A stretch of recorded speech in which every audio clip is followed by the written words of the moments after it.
ہمارے سامنے یہ دو نمبر لکھے ہوئے ہیں 23 اور 24 اور ان کے درمیان یہ نقطہ لگا ہوا ہے۔ غور سے دیکھا جائے تو یہ نقطہ اشاریے کا نہیں ہے، اگر اشاریے کا ہوتا تو یہاں لگا ہوتا، ان دونوں کے درمیان نیچے، اور چھوٹا سا نقطہ ہوتا۔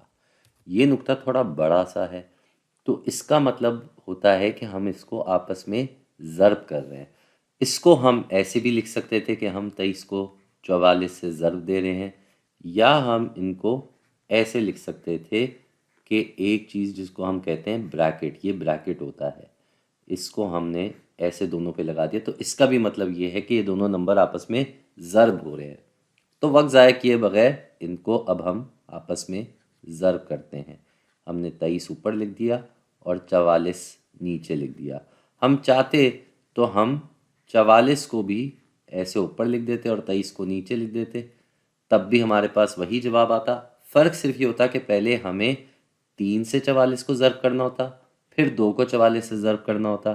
یہاں پہ ہم 4 کو 23 سے ضرب کر رہے ہیں اور پھر سے 4 کو 23 سے ضرب کر رہے ہیں، تو ایک ہی کام کو ہمیں دوبارہ کرنا ہے۔ تو میرے خیال سے یہ ذرا آسان ہوگا، تو اسی لیے ہم یہ والا کر کے دیکھ لیتے ہیں۔ تو سب سے پہلے ہم اس 4 کو دیکھ لیتے ہیں، یہ 4 اس 3 سے ضرب ہو رہا ہے، تو 4 کو اگر 3 سے ضرب دیا جائے تو جواب آ جاتا ہے 12۔ تو ہم یہاں پہ 12 کا 2 لکھ دیں گے اور 1 کو یہاں بھیج دیں گے۔ پھر ہمیں 4 کو 2 سے ضرب دینا ہے، 4 کو 2 سے ضرب دیا جائے تو جواب آ جاتا ہے 8۔ تو ہم کیا یہاں 8 لکھیں گے؟ نہیں، ہم اس 8 میں یہ 1 جمع بھی کر رہے ہیں، تو یہ ہو جائے گا 9۔ اب ہمیں اسی طرح اس 4 کو بھی 23 سے ضرب دینا ہے، جو کہ 40 کی مقدار رکھتا ہے، تو اسے 40 ہونے کی وجہ سے ہم یہاں 0 لگا دیں گے اور پھر 4 سے ضرب کریں گے۔ ہم پہلے ہی دیکھ چکے ہیں کہ 4 کو 23 سے ضرب کیا جائے تو 92 آتا ہے، تو سیدھا سیدھا 92 ہی لکھ دیتے ہیں۔ اب بڑا آسان کام ہے، ہم نے ان دونوں جوابات کو آپس میں جمع کرنا ہے، تو ان کو جمع کریں گے۔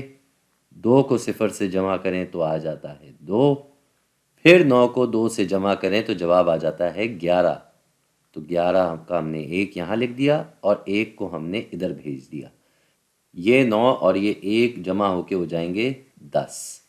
تو جی ہمارا جواب آ گیا، ہمارا جواب آ گیا 1012۔ اور یہ ہمارا سوال بھی ختم ہو گیا اور یہ ویڈیو کا اختتام بھی آ گیا۔